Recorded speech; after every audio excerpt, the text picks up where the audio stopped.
I put a lot of focus on my website because as a business owner, if you put too much stock in social media and like, let's say Facebook blows up tomorrow, what do you have? If you're not ranking for any terms, you're not able to get people to your site, you're going to have this massive gaping hole in how you actually drive leads. This is Debbie, and welcome to another episode of The Offbeat Life, where I speak to inspiring individuals who ditched the norm to become location independent. We'll learn how to create sustainable laptop lifestyles from the experts that will help us achieve freedom from our 9 to 5. Hey friend, are you looking to land a remote gig ASAP? Well, did you know that we not only have a ton of online jobs you can apply to on our site, but now we are also sending them straight to your inbox. I'm happy to announce that we will be sending our email subscribers legit online jobs every Wednesday. We have done hours of research, so you don't have to. If you want to be the first one to hear about the remote gigs we find, go to theoffbeatlife.com to subscribe. In this week's episode, I'm super excited to speak with Jessica, who is a content marketing consultant, coach, host of the Mindset Reset Radio podcast, and Mindset Shifter. Her goal is to flip your perspective on what's possible by teaching you how to get intentional in life, business, and career. So listen on to find out how Jessica uses organic marketing and mindset shifting to help businesses grow. Hey everyone, thank you so much for being here. I'm super excited to be with Jessica. Hey Jessica, how are you? I'm good. How are you? I'm wonderful. Can you tell us a little bit about you and why you live an offbeat life? Sure. I feel like that's such a big question. I guess I'll start with what I do. So I'm an organic content marketer. So my whole career, I've done content strategy, social media marketing, pretty much anything that falls under the umbrella of content marketing that's not paid. So I run that as my business, and I'm currently building out another sort of, I guess, branch of my business. I just released a podcast, Mindset Reset Radio, which I'm super excited about. And on this other side of my business, it's really mindset focused. So it came out of, I suppose, living an offbeat life. Living very intentionally has been something that's always been important to me. And because of living with intention, meaning, I define that as you don't just have a plan or goals, but you're actively choosing to move toward those goals or move along that plan, even when it's very difficult to do that. So often it's easier to choose the quick win or the immediate gratification rather than saying, no, I want to stay focused and, moving ahead toward what I really care about and what I really want. So in all of that, I have written a book that I'm hoping to secure a publisher for this year. And I released a podcast, and I'm just building a community of what I call intention getters. So people that want to live with intention and move with power toward whatever it is that they want. And because I work for myself and I run my own business, in 2019, my husband and I actually traveled the world for 8 months. So we did that while I was running my business and writing my book. So that was really, really incredible. And it was just one giant bucket list item that we had both been wanting to do for a long time. And it finally seemed like the right time to do that. So we traveled everywhere from Australia to Southeast Asia to Europe and Northern Africa over the course of, I think it was 8 months. So that's sort of my offbeat life. And I've moved cross country twice. The second time was about a week ago. Well, that's a lot of transition for you within the last year or so. That must have been a huge journey. How did you even prepare for that to make those huge changes and leaps with your life? Yeah, that's a good question. It has definitely been a challenge. The leaps to travel and move weren't the challenge. What's been challenging is really settling in after having traveled for so long. I mean, pre-traveling last year, there was definitely just a lot of, I don't know what this is going to look like. I don't know if I'm even going to be able to get work done. Am I going to be able to keep my business afloat? What does that all look like? Because pretty much every place we were going, we'd never been to before. And I've run my business remote for a long time, but not while traveling the world.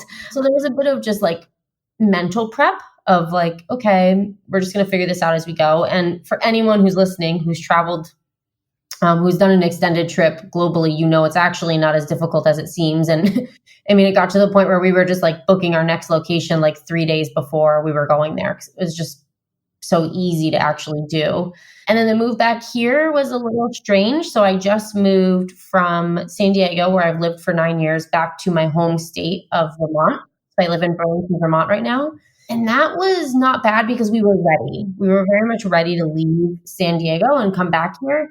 But being back here has been really challenging because not only are we on quarantine, so we can't do any of the things that we know and love here in Burlington, but it's the first time we're settling in a year. It's been almost exactly a year the day that we moved here from when we had left for Australia last year.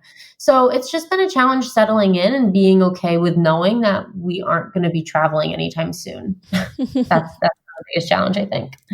I think it's a lot of challenges for people who are constantly on the go, and then now they find themselves staying put and they have no choice but to do that as well. Yeah, it's really hard. And especially not knowing when we're going to be able to travel. Like if I knew we wanted to go to New Zealand in November, we were planning on spending the month of November in New Zealand this year. And if I knew like by November it'll be fine, then that would be great. But it's such an indefinite space that we're all in right now that it just, I feel like that makes it even harder because you just don't know when we're going to be able to do that again. With all of the transitions that you have made from not just working remotely, but being a digital nomad to now moving cross country, have you had any what now moments after doing all of these different types of journeys? Well, I suppose like right now feels like a what now moment, though there's so much going on. No, I think honestly at this point, we sort of, it was probably our second full month of our trip that we realized we were thinking about moving. So we owned a house in San Diego because we had no intention of leaving San Diego. So in about our second month of travel, my husband and I both realized we were sort of feeling pulled back to Vermont. And so we didn't say anything to anybody for probably like 2 or 3 months because we wanted to just like let it sit and see if that felt right. So once we decided it did feel right, we were big planners.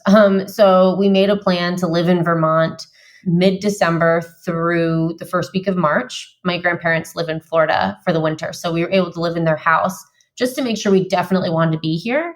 So we knew that was coming. And then when we were here, we knew that if we were feeling good about it, we would want to try to get a lease for an apartment. So we had a place to come back to because we were planning on coming back in the early spring or late spring, I guess. So we knew that was coming. And then we knew this was coming. We were only in San Diego for a little over a month before moving back. So I don't feel like there were many of those moments but only because like we're just big on planning things. So we always sort of knew what was coming up next. What would you say has been the most helpful for you when you are making these changes? I know that you say you like to plan things. What are some of the things that you automatically go to when you are through these process? Well, I suppose it always starts from a place of ideal. So like, what do we want most? Like, what would be the ideal scenario and how can we make a plan for that? So for example, when we wanted to get an apartment, we wanted to sign a lease, we started looking at apartments, but there were a few new apartments in the Burlington area, specifically the ones we're living in are right on the water. So Burlington, Vermont is right on Lake Champlain. It's very beautiful, staring out at the lake as we speak. So it was sort of like the ideal would be that we're on the water because we'd like to be there for the summer and traveling and just life in general. We've both always been drawn to the water. So then the plan was like, okay, let's go and look for places that fit that description and then go backward from there. So we sort of have like a back into it approach and only compromise as needed. So that's generally where the planning starts. And then it's just figuring out what works and sticking to it. To-do lists. I'm a big to-do list person. If it's not on my to-do list, it won't get done. Pros and con lists, checklists, any sort of list is usually a tool in our planning process. I can definitely agree to that. I love checklists. It makes life so much easier. Yeah, exactly. Let's go back to when you first started your company and starting organic content marketing. How did you decide to pinpoint on that specific niche for yourself? Yeah, that's a good question. I was sort of thrust into organic content marketing in my first job, my first salaried job where I couldn't believe I was getting paid full time to write all day. In that position, that very first one, I started learning things that I use every day in my business now. So I was learning about SEO, which is search engine optimization. I was learning about link building, which is a tool that you can use to boost your website's SEO. So I was just sort of put into it. And then one day, actually, my entire team got fired except for me. And they were like, okay, no one is here to do social media anymore. So figure it out. So I sort of just like trial by fire learned as I went. And I think it's 6 jobs in 7 years. Each job I was being very intentional and I was specifically leaving to move into a higher position or position where I would be happier and more fulfilled. But along that path, I was able to just learn such a variety of skills, and all of them happened to fall under the organic umbrella. So I have done some paid advertising, but I just didn't like it. I'm not a math person. I'm not a budget person. So for me, it just didn't feel like a good fit. It just sort of actually really stressed me out. If you've ever run a paid campaign, you'll know that it's really stressful if you don't fully know what you're doing. So I just sort of had made the decision like, I'm good not doing paid. I don't really want to learn about how that works or get better at it. There's so many people that do paid advertising. So I sort of fell into it. And then I was working contract for a digital marketing agency, remote. And because of the work I was doing for them, I was naturally starting to pick up clients on the side. And so I sort of started building a side hustle with all these different things that I do, like link building and freelance writing and social media management. And I eventually, in July of 2018, got to a point where I didn't know if I was ready to take it full time, but I was just sort of put in a position where it was like, this is the only option. So I already had some clients and I was like, okay, if I have 40 hours a week to do this and to be focused on this business, I'm pretty sure I can build it. And I did. So I sort of just organically, I guess, for lack of a better word, made my way there and then was able to turn it into the business I run now. When you first started out and you didn't have a lot of experience, how were you able to find the people that you were going to be working for? And once you actually knew and had experience, how did you land your first clients? So this is always a hard question for me to answer because it honestly just was happening. So I didn't say to myself, I want to start a business. I didn't know that I wanted to be a business owner. When I was working remote, I just happened to be picking up clients. And I'd always done freelance writing on the side in addition to my full-time job, just because as a writer, it just, why not? So I was able to get clients like through friends that I worked with and stuff. They would just like introduce me. And then I was doing freelance for an old boss of mine. So when I started building my business, it happened naturally because of the way that I run my business. I feel like I'm talking circles around this. It happened naturally because I do a lot of link building. So link building is a process where the way that I do it, where I write articles for websites and then I get links to my client's website in that article. But I write for really great websites like Business Insider and Fast Company and Virgin and Glassdoor. And so because I'm doing so much outreach, because I need to be finding new sites to get to write for so I can get my clients links on them, I'm inherently like basically multiple times a week doing sales outreach. That's not the point of it, but I'm reaching out to the people who are hiring freelance writers or contractors. So because of that, I very often will get a response when I reach out saying, can I talk to the person who manages the blog? Someone will look at my website and I'll get a response saying, that's me. We're looking for freelance writers or we're looking to hire on a contractor. Are you interested in talking? So that is honestly how most of my clients have come to me. And now as a more of established business, I put a lot of focus on my website because as a business owner, if you put too much stock in social media and like, let's say Facebook blows up tomorrow, what do you have? If you're not ranking for any terms, you're not able to get people to your site, you're going to have this massive gaping hole in how you actually drive leads.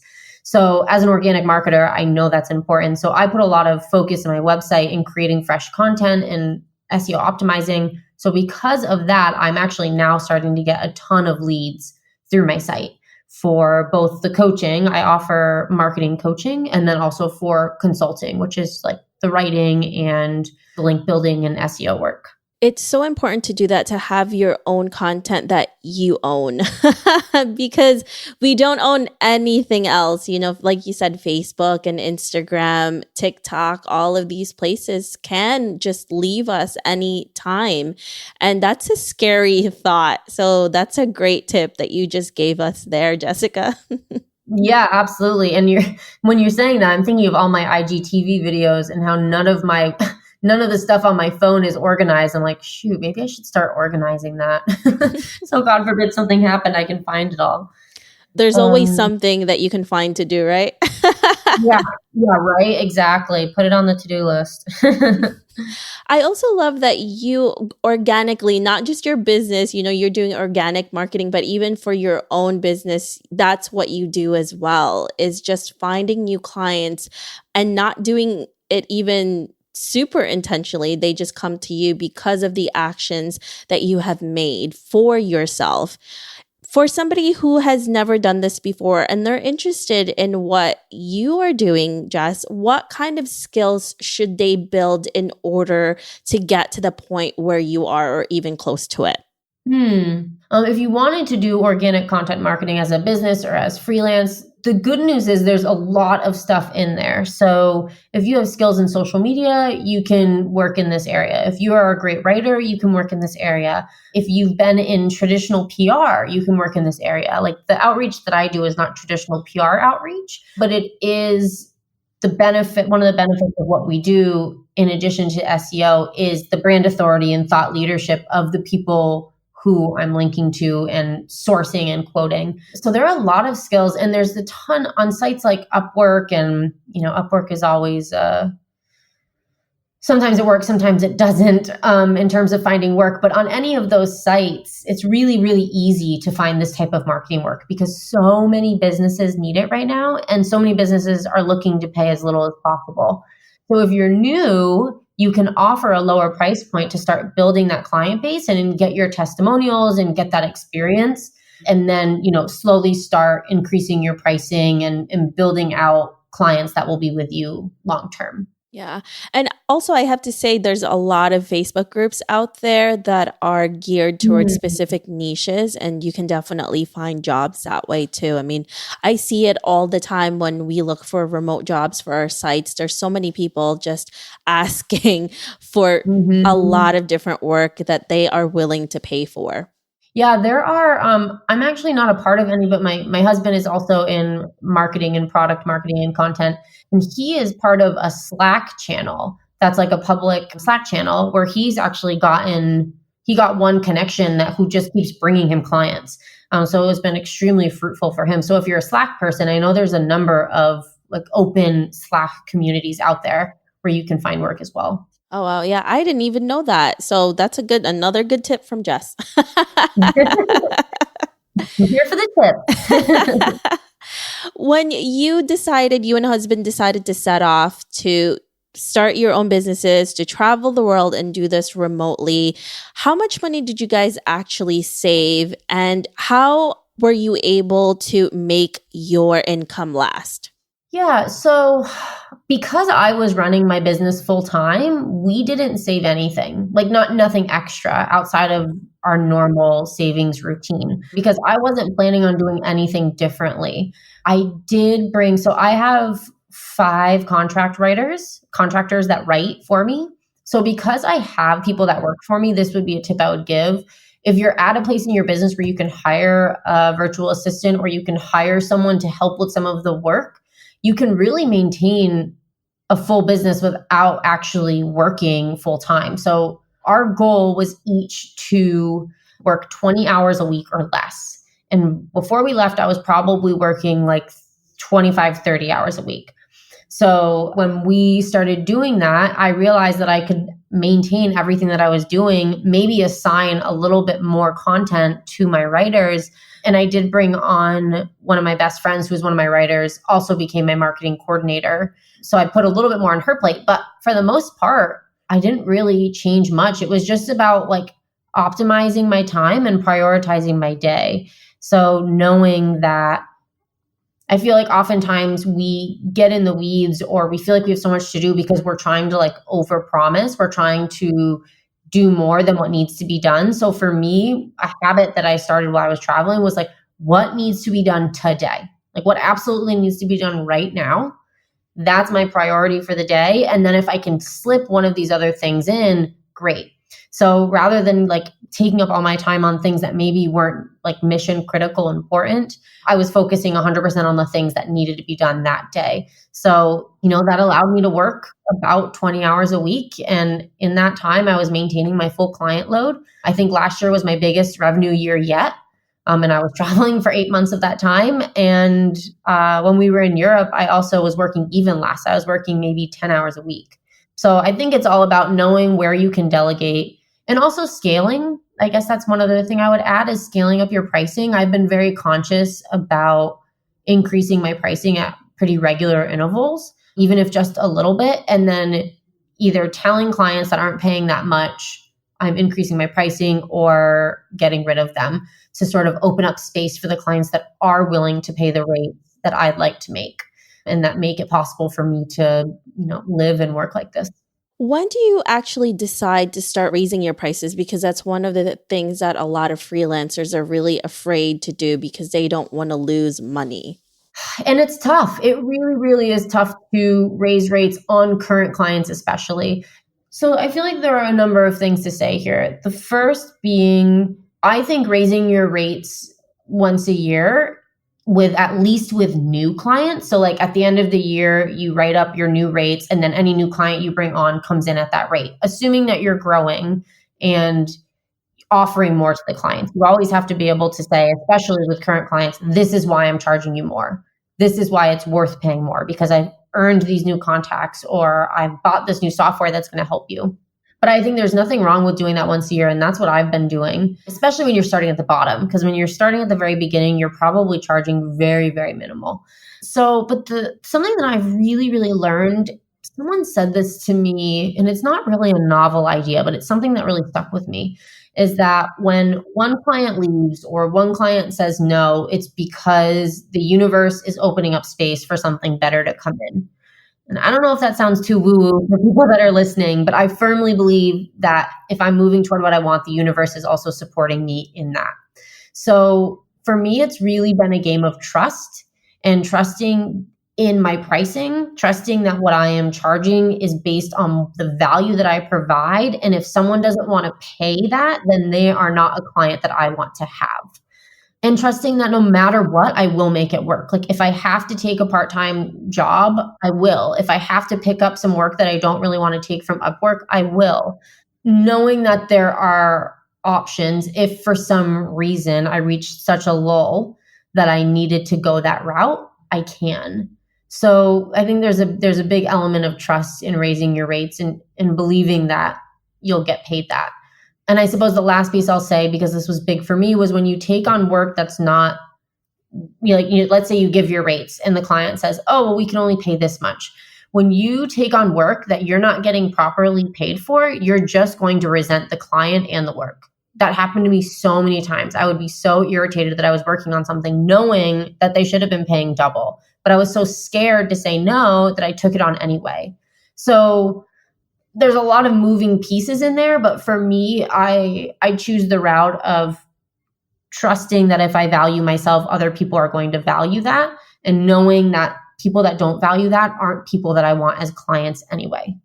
And I think once you do that, it just becomes easier and easier. So you just have to take that first step and just do it. Yes, absolutely. And I've had a lot of clients who I've had to say, or, potential clients who have said, we can't pay that. We can only do this much. And your wiggle room space, you know what I mean? Like always if you can, pitch higher reasonably. So if they come back, you're and want to negotiate, you have space there. And if there's value in working with them outside of monetary, like they have some great connections, or you think it's someone who is running an agency who's going to bring you multiple clients, you have to decide what's worth it for you. But yes, doing it, once you do it once and you see that it's going to be okay, and you can sort of weather the ups and the downs, it definitely becomes easier. So, Jess, when you were traveling abroad and you were going from place to place in all of these different countries, what type of international insurance did you use? Oh, I think it might have been insurance through Blue Cross Blue Shield. They have like a digital nomad insurance that covers I think we had to do it for a full year or something, or maybe we canceled ahead. I can't remember, but it was through a vetted company that we'd like heard of. But there's so many insurance options out there. Absolutely. There's definitely a lot of travel insurance. And even now, everyone is kind of clamoring and wishing they had done it. There's a lot of also digital nomads who are stuck somewhere and they find out that their insurance providers actually exclude things like pandemics or natural disasters in their policy cover. So if you were to fall ill and need treatment for coronavirus, for example, or something similar to this pandemic, they wouldn't be covered and would need to pay for the treatment yourself. So that's a horrible thing to do because you're already freaking out about what's happening around you. Your family is far from you. That's horrible. That's why I'm really glad to be working with Integra Global. They believe it's their duty to support their members in uncertain times like these and really stand by them when they need Integra. They have no exclusions for pandemics or natural disasters in any of the plans. So if you guys want to know more, check out integraglobal.com and see how they can give you the coverage you'll need and maybe some you never knew you would, because obviously nobody knew that this was going to happen. I mean, did any of us really? Because this is crazy. Yeah, and that is really scary that it wouldn't cover a pandemic. I mean, obviously, who would think about that before this happened? Yeah, it's really nuts. And I think there's been a lot of insurance companies that people have been fighting with because of that. And oh my goodness, that must be so scary, especially when you're so far from home. Yes, I can only imagine. Gosh, that's what Ben and I, my husband's Ben, we keep saying we're so grateful we traveled last year, because who knew this would have happened? If we'd put it off 1 year, we would not be doing that right now. Yeah, that's why you have to seize the moment, guys, when you can, because you never know. Yeah. So, Jessica, let's fast forward to 30 to 40 years from now, and you're looking back at your life. What legacy would you like to leave, and what do you want to be remembered for? Ooh, that's quite a question. I want to be remembered for helping people realize their power. For me, that's been one of the biggest things in this other side of my business as I'm publishing my book and building this community and figuring out what that all looks like. The reason I started all of this was because when we were planning to travel, in the months leading up to it, we would tell people what we're doing. And 99.9% of the people will respond back and say, "Oh, that sounds awesome. I wish I could do that." And my response was, "You can. I'm not special in any way other than the fact that I decided I wanted to do this and I'm doing it." So for me, I really, really love flipping your perspective on what's possible and helping you see that we all have the power to choose. Every single day, we have the power to choose what we want and where we want to go and who we want to be. And by living with intention and choosing from that place of personal power, you can travel the world or start a business or write a book, whatever it is you want to do. So I think I'd like to be known for helping people realize that, like really genuinely making a difference in that way. Yeah, and there's so many people, especially now with everybody's going through, that need that motivation. Mm-hmm. Yes, absolutely. And I'm happy to provide it. Oh, are you working on anything currently that is really exciting to you? As I mentioned in the podcast, it's very exciting to me. We met at New Media Summit, you and and I had no intention of starting a podcast at New Media Summit. I had been a guest on a number of podcasts, including Melanie Benson, which is how I ended up going to the event because she told me about it. But lo and behold, for some reason, COVID hit and my creativity absolutely peaked. And I just was going through this place of just so much inspiration and excitement. So I'm really excited about that, about my book that I will hopefully be getting a publisher for soon. And in the process of building my audience around mindset and the book that I'll be publishing, I'm also actually going to be releasing some Amazon shorts. So hopefully the first one will be released next week. And I'm hoping to partner with a charity. So half the proceeds will go toward the charity that I end up collaborating with. So I'm really excited about that because I'll be able to get some published work out there and reach some people and also, help people who are struggling during COVID.